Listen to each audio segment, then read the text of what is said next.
তো এই আবু হুরায়রা রাদিয়াল্লাহু তাআলা আনহু উনি রাসূল সাল্লাল্লাহু আলাইহি ওয়াসাল্লামের দরবার ছেড়ে কেন যেতেন না? প্রশ্ন আসে না? ওনার কি খাবার দাবার অভাব ছিল? ওনার কি সাংসারিক জীবন ছিল না? ব্যবসায়িক জীবন ছিল না? উনি আমাদের জন্য, এই উম্মার জন্য উনি ওনার জীবনটাই স্যাক্রিফাইস করে দিয়েছেন। উনি হাদিস সংগ্রহ কি পরিমাণ করেছেন? সকল হাদিসের রাবি থেকে ওনার হাদিসের সংখ্যা বেশি। উনি ৫,৩৭৪টি হাদিস, পক্ষান্তরে ৫,৪৭৪টি হাদিস উনি বর্ণনা করেছেন। চিন্তা করা যায় হাদিস শব্দের অর্থ কি? এই যে আমি এতগুলো কথা বললাম, এগুলো হুবহু দাড়ি, কমা, নোক্তা, এই সকল কিছু কপি করে বলার নামই হাদিস। তো রাসূল সাল্লাল্লাহু আলাইহি ওয়াসাল্লামের প্রত্যেকটা কথা হুবহু প্রকাশ করেছে ৫,৩৭৪টি। চিন্তা করা যায়? উনি হাদিস প্রথম দিকে মুখস্থ রাখতে পারতেন না, মনে রাখতে পারতেন না। আল্লাহ রাসূল সাল্লাল্লাহু আলাইহি ওয়াসাল্লাম ওনাকে যখন বললেন যে মাহসানু হাদিসিন মিনকা, আপনার থেকে আমি অনেকগুলো হাদিস পেয়েছি, সেগুলো নাসিতু, আমি ভুলে যাই। আল্লাহ রাসূল সাল্লাল্লাহু আলাইহি ওয়াসাল্লাম বললেন, তোমার চাদরটা বিছিয়ে দাও। ওই চাদরের উপর তিনি হাত বুলিয়ে দিলেন আর বললেন, এটা গায়ে জড়িয়ে রাখো। এরপর থেকে উনি কখনো হাদিস ভুলে যান নাই। উনি বলেন লা নাসিতু, আমি কখনোই হাদিস ভুলে যাই না এরপর থেকে। তো এটা হচ্ছে রাসূল সাল্লাল্লাহু আলাইহি ওয়াসাল্লামের বিশেষ, তার প্রতি একটা দোয়া, একটা বরকত। তো রাসূল সাল্লাল্লাহু আলাইহি ওয়াসাল্লামের দরবার ছেড়ে উনি যেতেন না, উনি ওখানেই পড়ে থাকতেন। একবার উমর রাদিয়াল্লাহু তাআলা আনহু উনি আসতেছেন, আসার পরে দেখেন যে মাটির উপরে গড়াগড়ি খাইতেছেন, তার শরীরে কাদা। তো রাসূলুল্লাহ সাল্লাল্লাহু আলাইহি ওয়াসাল্লামকে জিজ্ঞেস করেন উমর রাদিয়াল্লাহু তাআলা আনহু যে উনি এভাবে গড়াগড়ি করতেছেন কাদা, উনি কি অসুস্থ? আল্লাহ রাসূল সাল্লাল্লাহু আলাইহি ওয়াসাল্লাম বললেন, না হে উমর, ও তো ক্ষুধায় কাতর, ক্ষুধায় বেদনার, তার পেটের এই অবস্থা হয়েছে যে এখন সে পাগলের মতো গড়াগড়ি করতেছে, ওকে একটু খাবারের ব্যবস্থা করে দাও।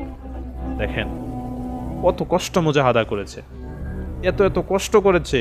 কষ্টের বিনিময়ে আমরা জানতে পেরেছি আল্লাহ রাসূল বলেছিল, আনা সাইয়্যিদুন নাস ইয়াউমাল কিয়ামা, কিয়ামতের দিন আমার আপনার সকলের সর্দার হবে আল্লাহ রাসূল সাল্লাল্লাহু আলাইহি ওয়াসাল্লাম। হাদিসটা ওনার থেকেই পাই।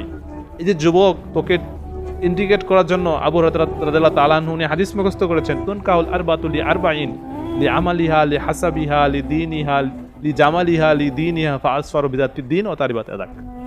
যে যুবক, তোমরা বিয়ে করবা, কার থেকে পেয়েছে? আবু হুরায়রা রাদিয়াল্লাহু তাআলা আনহু উনি বর্ণনা করেছেন, রাসূল সাল্লাল্লাহু আলাইহি ওয়াসাল্লাম বলেছেন যে তোমরা বিয়ে করবা, চার জিনিস দেখে বিয়ে করো। এক নাম্বার লিমালিহা, তার ধন সম্পদ। দুই নাম্বার লি জামালিহা, তার সৌন্দর্য। তিন নাম্বার লি হাসাবিহা, তার বংশ পরিচয়। চার নাম্বার লি দীনিহা, তার দিন দেখে। মনে রেখো, ফাসফারু বিযাতিদ দীন, যদি তুমি এই দিনটাকে ছেড়ে দিয়ে এই বাকি তিনটা, সৌন্দর্য, বংশ পরিচয়, টাকা পয়সা, এগুলো দেখে বিয়ে করো, দিন ছেড়ে দিয়ে, ও তারিবাত এদাক, তুমি মরো, তুমি ধ্বংস হও। আল্লাহ রাসূল সাল্লাল্লাহু আলাইহি ওয়াসাল্লাম বলেছেন, তুমি ধ্বংস হও, তোমার হাত ধুলায় দূষিত হোক, তুমি যা মন চায় তা করো, তোমাকে দেখার বিষয় না। তো আল্লাহ রাসূল সাল্লাল্লাহু আলাইহি ওয়াসাল্লামের এই হাদিসগুলো কোথা থেকে পেলাম, কেমন করে পেলাম? এই যে আবু হুরায়রা রাদিয়াল্লাহু তাআলা আনহুর তার সারা জীবনের স্যাক্রিফাইস, আমরা এই স্যাক্রিফাইসের কারণে আমরা এত এত হাদিস পেয়েছি, এত এত হাদিস পেয়েছি। আর যুবক, আজকে তোমরা আল্লাহর ঘরে এসে মসজিদের 5 কাজের উদ্দেশ্যে বের হয়ে এখন এখানে মোবাইল চাপো। আরে বেটা, তুই এখানে মোবাইল চাপতে এসেছিস, তো বাড়িতে চাপলেই তো হয়, এখানে কেন আসা লাগে? নিজে গোসল করে বাহিরে থেকে নিজের খাবার নিজে তৈরি করে 3টা দিন এত কষ্ট করে আমির সাহেবের এত কথাবার্তা শুনে কেন ভাই এত মুজাহাদা? কেন? বাড়িতে তো থাকা যায়। আল্লাহর উদ্দেশ্যে এসে মোবাইলকে সময় দেওয়া, তো শিরিকের মতো একটা কাজ করতেছ। শিরিক বলবো না, শিরিকের মতো একটা কাজ করতেছ।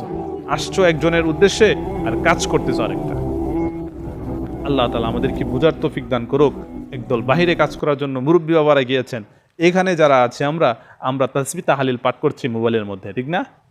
এই তাসবিহ তাহলিল মোবাইলটা ধ্বংস করে দেবে তোকে ভাই। তোর এখানে ভাগ করলে বোঝা যায় যে এই ফোন কি এমন তোমার জরুরতটা নিয়ে নিল, যার কারণে তুমি খাবারের সময় পাচ্ছ না, ঘুমানোর সময় পাচ্ছ না, তোমার চেহারা দিন দিন নূর চলে যাচ্ছে, চেহারার মধ্যে কোনো রকম পরিবর্তন আসছে না। এই ইহুদিদের একটা মস্ত বড় চক্রান্ত এই ফোন, যেটা তোমার আমার হাতে তুলে দিয়েছে। ইহুদিদের বহুত পায়তারা রয়েছে। এই যে আমাদের যে মাথার চুলের কাটিংগুলো দেখি না আমরা, যে মেসি, রোনালদো, নেইমার, এদের যে চুলের কাটিংগুলো, ওরা তো ইহুদি। ওদের কাটিংগুলো, কারণ ওরা বিশ্বাস করে যে তাদের যে দাজ্জাল, মাসিহ দাজ্জাল, এই মসিহ আসবে, সে হবে যুবক, তার মাথার চুলের কাটিং এই যে দুনিয়াতে ছেড়ে দিয়েছে, যেন এই চুলের কাটিংটাই আইডল হিসাবে যুবকটা নিতে পারে। কই আসো পরে তোমরা? এই মোবাইল ফোন ওদেরই তৈরি, এই হোয়াটসঅ্যাপ, জিমেল, এই ফেসবুক, টুইটার, ইউটিউব সব কিছু ওদের তৈরি। এই ওদের একটাই উদ্দেশ্য, মুসলমান যুবক তোমরা যাই পাবা, ছবি তুলবা, যেটাই পাবা তুলো আর আমাদের কাছে পাঠিয়ে দাও, আমরা ডলার দিব, তুলো পাঠিয়ে দাও। এই ডলার যেমন করে বিশ্বকে কনভার্ট করছে, কন্ট্রোল করছে, মোবাইল ফোন মুত্তাকি ইমানদেরকে কন্ট্রোল করছে। যুবক হুঁশিয়ার, সাবধান। আল্লাহর কাজে এসেও মোবাইল ফোন এটা একটা গজব ছাড়ার কিছু না, এটা একটা নিজের কপাল যে পুড়ে গেছে এটার প্রমাণ ছাড়া কিছু না। যতক্ষণ থাকবো এখানে, এই মোবাইল ফোন যেন আমাদের থেকে রেস্ট পায়। আমরা তাদের থেকে রেস্ট নেব কেন? তারা যেন রেস্ট পায় আমাদের থেকে। অভ্যাসকে গোলামে পরিণত করো, তোমার অভ্যাসটা তোমার গোলামে পরিণত হোক। তুমি অর্ডার করলে সে না কাজ করবে।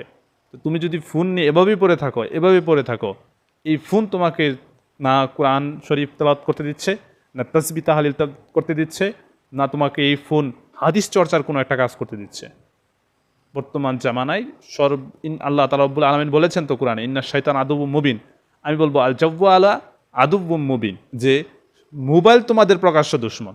এই শয়তান তো সে পদচারণা করতে তার সময়ের প্রয়োজন, কিন্তু এই মোবাইল ফোন দিয়ে ক্লিকে ক্লিকে গুনাহ করে দিচ্ছে তোমাকে। তো ভাই সাবধান, 5 কাজের জন্য এসেছি, 5 কাজের আলোচনা করার সময় নাই। আমি শুধু এতটুকুই বলতে চাইলাম যে বিশ্ববিখ্যাত একজন মনোবিজ্ঞানী, সাইকিয়াট্রিস্ট, যাকে তুমি আবু হুরায়রা বললেও বলতে পারো, এই পরিমাণ উনি হাদিস বর্ণনা করেছেন, এই পরিমাণ হাদিস চর্চা করেছেন, যে হাদিসগুলো উম্মতের জন্য, একটা ছেলেকে আল্লাহ রাসূলের দিকে ধাবিত করার জন্য যথেষ্ট। আর এই পরিমাণ স্যাক্রিফাইস, মুজাহাদা, এগুলো আমাদের কাছে আজকে অজানা। এজন্যই আমি একটু বললাম যে দেখো উনি তার জীবনটা কি পরিমাণ স্যাক্রিফাইস করেছে। সবাই চলে গেছে, আসহাবি সুফার দলভুক্ত, উনি যান নাই। উনি হাদিস চর্চা, জ্ঞান, এলমের জন্য উনি বসে রয়েছে। ঠিক তদ্রূপ তোমাকে এলেম অন্বেষণের জন্য এই মোবাইল নামক যন্ত্রটাকে ছেড়ে দিতে হবে। এখানে 5 কাজ করতে আসার, 5 কাজের আলোচনার চাইতে মোবাইল ফোন তোমার জীবন থেকে অবসর পাওয়াটা সবচেয়ে বেশি দামি কথা।